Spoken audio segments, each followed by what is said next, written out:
guys, kembali lagi bersama gua di Sakahayang Review. By the way, apa kabar kalian para penonton setia Sakahayang? Semoga liburan kalian selalu diberi keselamatan dan kesehatan. Karena kali ini, Sakahayang akan membahas sebuah film misteri yang cukup seru berjudul The Hand That Strokes the Cradle tahun 2025. Judulnya cukup ribet juga kan? Oke lah, daripada kelamaan mending kita langsung saja ke pembahasannya. Dan jika kalian suka dengan channel ini seperti biasa, silahkan subscribe aja biar gak ketinggalan video menarik lainnya dari Sakahayang.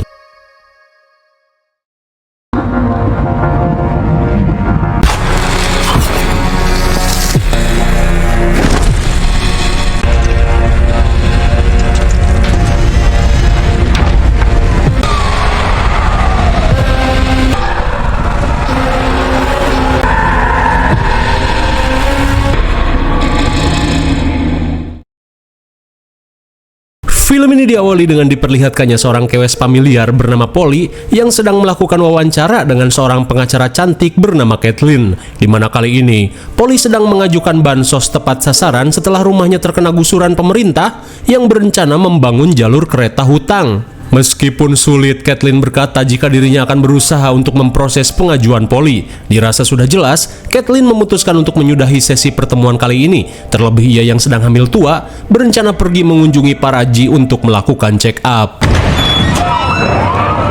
She knows.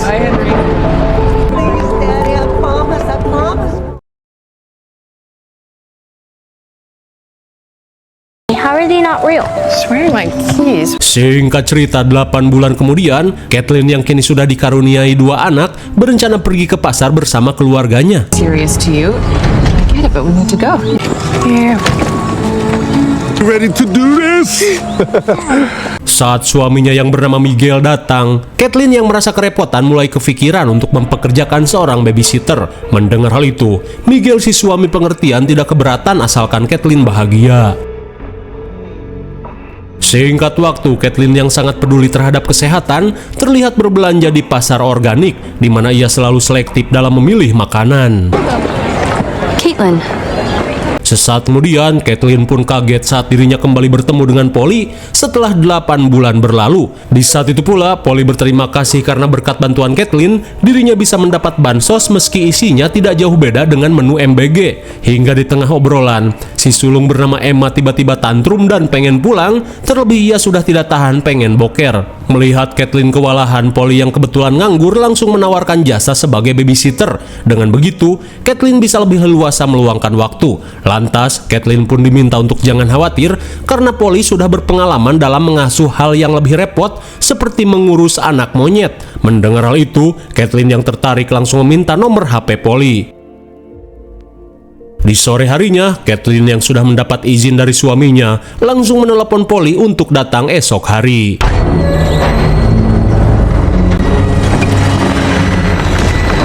Di keesokan harinya, Kathleen berniat memberikan beberapa peraturan sebelum Polly mulai bekerja, di mana yang paling penting, Polly dilarang memberikan makanan yang mengandung gula pada anak-anak. Kemudian, Kathleen memperlihatkan beberapa stok ASI yang sudah ia persiapkan untuk si bungsu yang bernama Josie.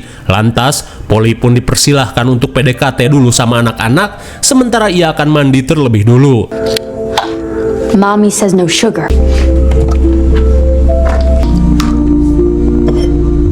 Namun bisa kita lihat, entah mengalami trauma atau apa, Kathleen selalu rutin mengkonsumsi obat penenang. Hingga saat ia akan pergi bekerja, Kathleen meminta Polly untuk menjaga Josie.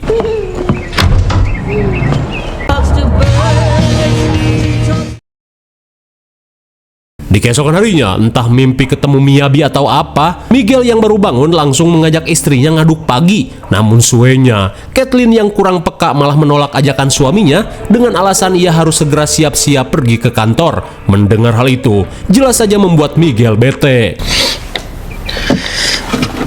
Stop sign meeting this afternoon. Singkat waktu, Polly pun ditugaskan untuk menjaga anak-anak bermain di taman. Namun entah apa maksudnya, tiba-tiba saja Polly malah melanggar aturan dengan memberi bolu kukus ekstra gula pada anak-anak. Tak cuman itu, ia pun memberikan kue itu untuk si bungsu Josie. Antara heran dan senang, Emma menanyakan alasan Polly melakukan hal ini. Namun Polly beralasan jika dirinya hanya ingin memanjakan Emma dan Josie. Kira-kira apa tujuan Polly yang sebenarnya? pura-pura nggak tahu dulu. Di keesokan harinya, Polly yang sedang mengasuh tiba-tiba melakukan trik godaan tombol wewe Gabel pada Miguel. Meskipun menggoda dan penuh cita rasa, Miguel yang kuat iman berusaha untuk menghindari godaan Polly. What are you making? Chiopino. Sesaat kemudian, Miguel pun heran saat melihat kekacauan Kathleen yang sedang memasak.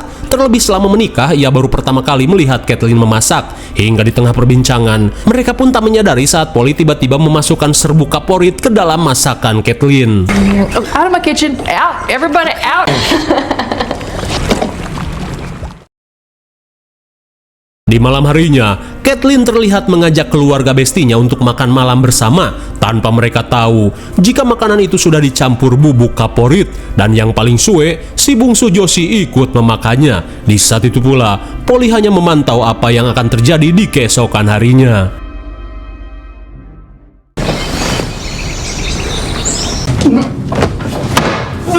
Di keesokan harinya, Kathleen pun syok saat merasa dirinya keracunan makanan. Throw up. Oh, I know, baby.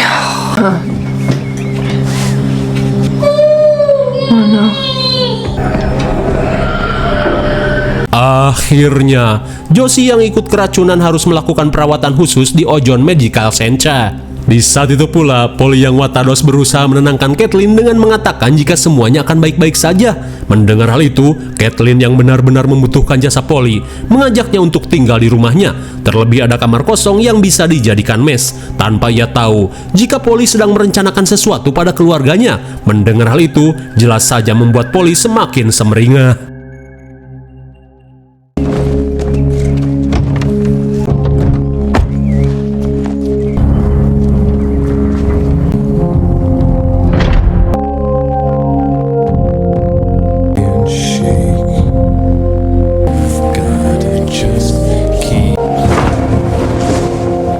Sepulangnya dari rumah sakit, Kathleen meminta maaf karena kecerobohannya semua orang jadi keracunan. Lantas ia pun berjanji tidak akan pernah lagi memasak. Mendengar hal itu, Miguel sang suami idaman tidak mempermasalahkannya. Hanya saja ia sempat panik setelah Josie harus dirawat di rumah sakit.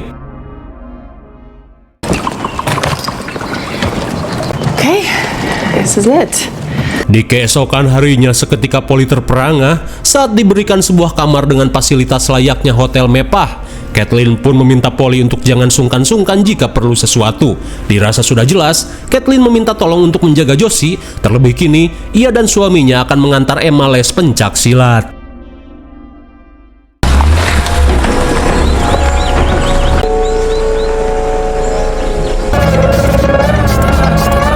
Dan kini, Polly yang tinggal sendirian bersama Josie bisa dengan bebas melakukan apa saja.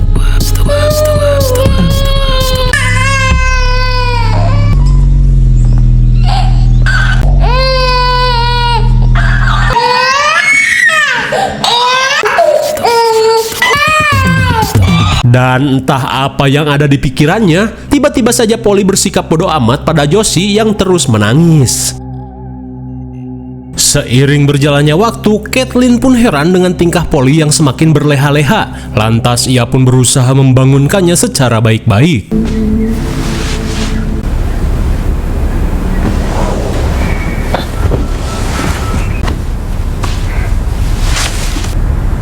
What? Nothing.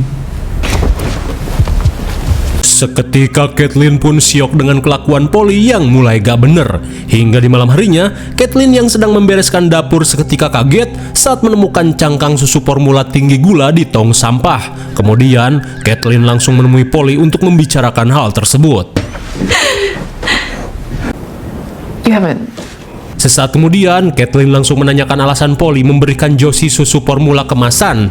Namun dengan watadosnya, Polly berkata jika dirinya hanya lupa pada peraturan Kathleen. Mendengar hal itu, Kathleen yang tidak terima langsung memperingatkan Polly. Melihat ibunya marah-marah, Emma yang sudah ceesan dengan Polly berusaha untuk membelanya.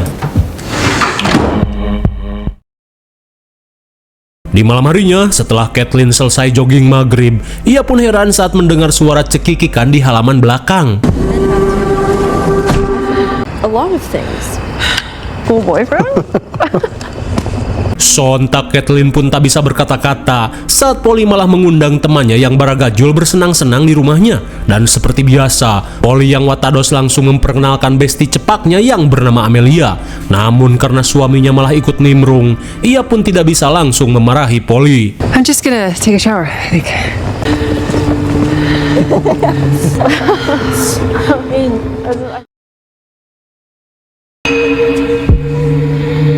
Di tengah malam, Caitlin yang terbangun seketika merasa heran setelah mendengar suara berisik dari arah kamar Polly.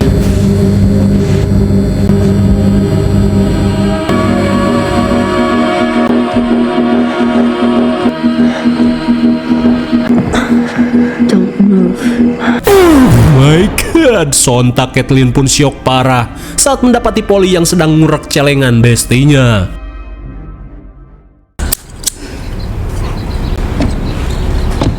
Di keesokan harinya, Polly yang watados melapor jika dirinya baru saja memberikan ASI di kulkas pada Josie. Kemudian, Polly berkata jika hari ini dirinya berencana mengajak Emma pergi jalan-jalan. Di saat itu pula, Caitlin hanya bisa menahan amarah setelah mengingat kelakuan Polly bersama temannya tadi malam. Singkat waktu saat makan bersama, seketika mereka pun kaget saat mendengar Emma yang tiba-tiba menceritakan tentang cara membuat anak. Tak sampai di situ, mereka pun syok saat Emma mengatakan jika saat dewasa nanti, dirinya ingin menjadi lagi bete seperti Polly. Sontak mereka pun kaget saat mendengar pernyataan Emma yang ingin menjadi seorang lesbong. Di saat itu pula, Caitlin pun curiga jika Polly telah mendoktrin putrinya untuk menjadi orang belok. Lantas Caitlin pun menegaskan jika keputusan Emma ini merupakan sesuatu hal yang tidak normal. Di tengah adu bacot, Emma yang tak terima ibunya amuk-amukan langsung tantrum. You want me to stay, baby? I hate you! Did not think you'd have a problem. I don't have a problem with it.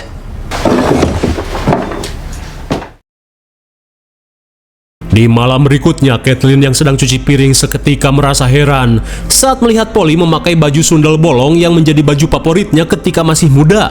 Tak ingin suudon, Caitlin kembali fokus pada pekerjaannya.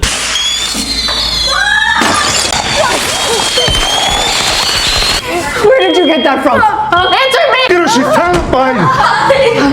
Eta si goblok, ayo hei. Caitlin pun kesal dengan Emma yang malah menyalakan kembang api di dalam kamar. Rada gelo sugan. Lantas Polly meminta maaf karena kembang api itu merupakan pemberiannya untuk menyambut tahun baru. Ia pun tidak menyangka jika Emma terlalu kreatif dengan menyalakan kembang api Roman di dalam kamar. Mendengar hal itu, Caitlin yang sudah lama memendam amarah langsung mengusir Polly. Ia pun tidak sudi lagi melihat bebenguk Polly di rumah ini lagi. Meskipun Miguel dan Emma berusaha melerai, namun keputusan Caitlin sudah bulat.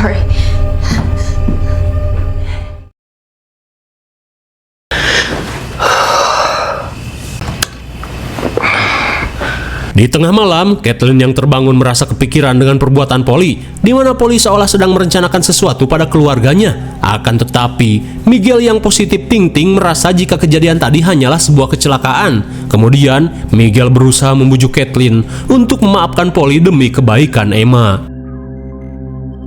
Sementara di Hotel Oye, Polly terlihat frustasi seolah-olah rencananya sudah gagal.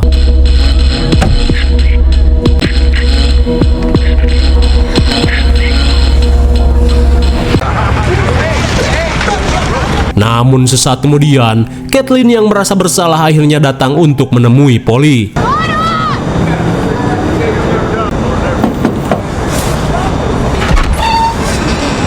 Di tengah rasa canggung, Caitlin pun meminta maaf di mana semua itu hanyalah emosi sesaat. Terlebih saat ini Emma sangat membutuhkan Polly. Lantas tanpa basa-basi, Polly langsung memeluk Caitlin sambil tersenyum jahat.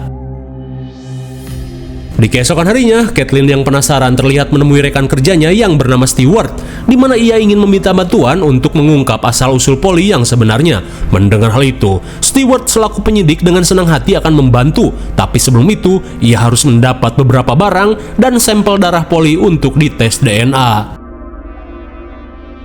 Singkat waktu setelah mendapat beberapa barang dan sampel dari Caitlin, ia pun langsung memulai penyidikan untuk mengungkap siapa Polly ini yang sebenarnya.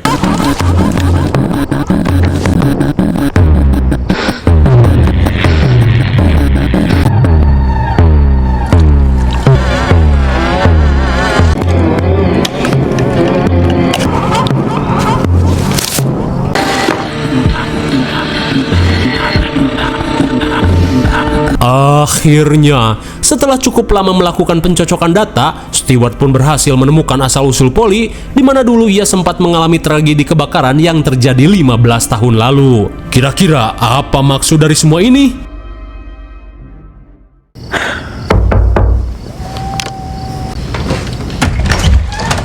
Lah kok bisa? Seketika Stewart pun heran saat Polly tiba-tiba mengunjungi rumahnya. Rupanya, Polly yang memiliki insting tajam sudah curiga saat sampah di kamarnya tiba-tiba sudah dibersihkan. Lantas tanpa basa-basi, Polly langsung nyelonong masuk. Can I get you something to drink? Suwe sekali Stewart yang teledor malah ketahuan jika selama ini ia sudah menyelidiki asal-usul Polly. Dirasa sudah kepalang basah, Stewart pun berkata jika ia sudah tahu nama asli Polly yang sebenarnya, yaitu Rebecca. Mendengar hal itu, ia pun berkata jika Kathleen pun sebenarnya hanyalah nama samaran dan nama sebenarnya adalah Jennifer. Rupanya, selama ini Kathleen dan Polly adalah saudari kandung yang telah berpisah sejak insiden kebakaran 15 tahun lalu. Lantas, Stewart yang sudah mengetahuinya menanyakan alasan Polly yang ingin ngacak-ngacak keluarga kakaknya. Polly pun menjawab jika ia hanya ingin menuntut balas atas pembakaran yang dilakukan kakaknya hingga membuat kedua orang tuanya tewas. Dirasa kurang manuk akal, Stewart pun yakin jika Kathleen tidak akan melakukannya tanpa sebab. Akan tetapi, Polly tidak peduli dan ia hanya ingin membuat kakaknya merasakan penderitaan dari dosanya di masa lalu. Hingga di tengah perbincangan, tiba-tiba Polly pengen ngompol. Straight through the doorway here, just straight ahead.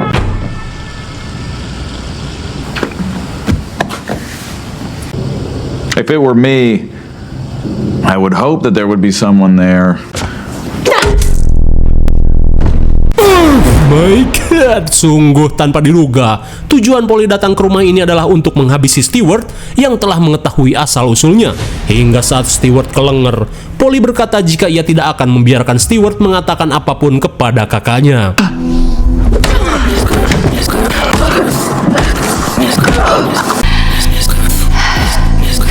Edian sekali, bagaikan Negan merujak Glenn, Stewart pun modar dirujak bebek.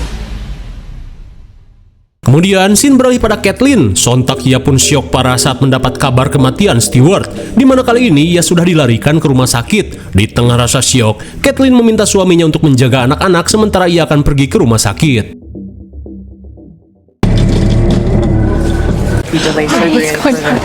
Setibanya di rumah sakit, Kathleen pun langsung menanyakan apa yang sebenarnya terjadi. Lantas, istri Stewart yang bernama Bethany berkata, jika sepulang arisan dirinya menemukan Stewart dengan keadaan seperti Glenn The Walking Dead.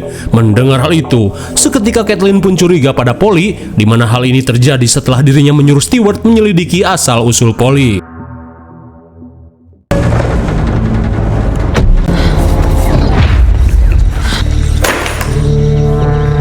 Sepulang dari rumah sakit, Kathleen langsung membacoti Polly dan mengusirnya. Namun meski tidak ada bukti, ia pun yakin jika Stewart tewas akibat dihabisi oleh Polly. Kekesalan pun semakin menjadi saat melihat Polly yang watados.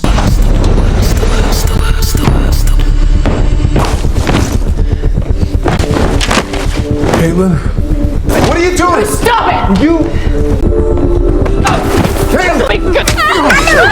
Di tengah pertikaian, Kathleen pun syok saat tanpa sengaja menggaplok Emma dengan tenaga emak-emak. Di saat itu pula, Polly terlihat senang karena setengah dari rencananya telah berhasil menghancurkan keluarga kakaknya.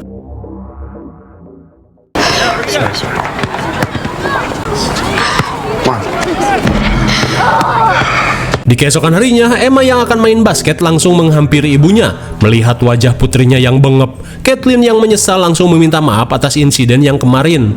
Mendengar hal itu, Emma yang mengerti langsung memaafkan ibunya, apalagi ada sesuatu hal yang perlu Kathleen tahu tentang identitas Polly.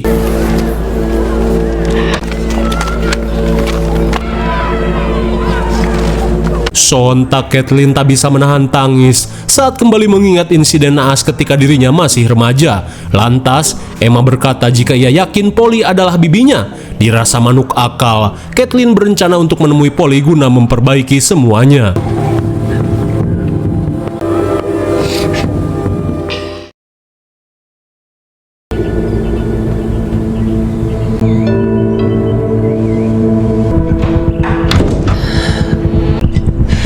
Hi.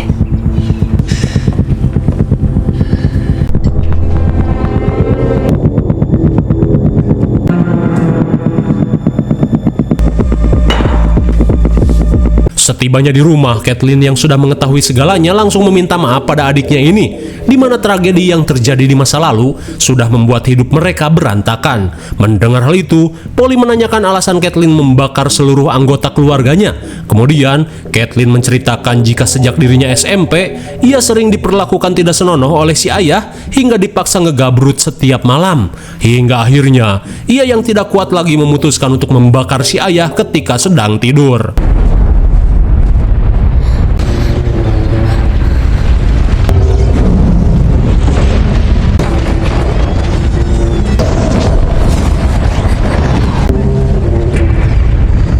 Namun meski sudah mendengar penjelasannya, Polly yang dibutakan amarah tetap mengutuk tindakan kakaknya ini. Lantas sambil menahan tangis, Caitlin meminta Polly untuk melupakan apa yang telah terjadi di masa lalu. Dan kini, ia ingin Polly hidup bersamanya sebagai keluarga bahagia. Just please believe me, I know how that feels. I'm here now.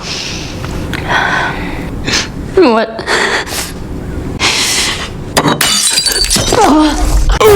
My God, bagaikan Uchiha Sasule, ia yang dibutakan dendam tetap ingin menghabisi kakaknya.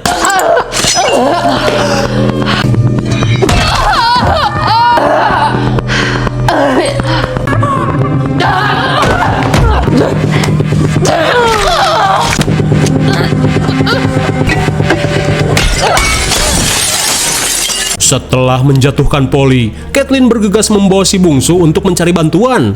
Okay, baby.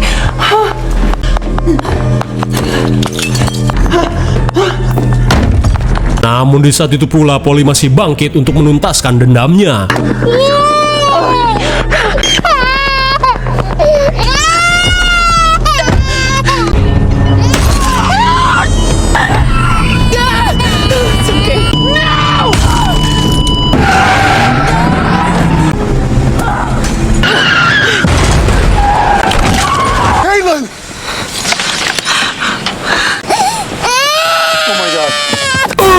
My God, sungguh naas. Mereka pun harus mengalami kecelakaan setelah tertabrak pengendara yang ugal-ugalan. Tapi untungnya, Caitlin dan si bungsu masih selamat.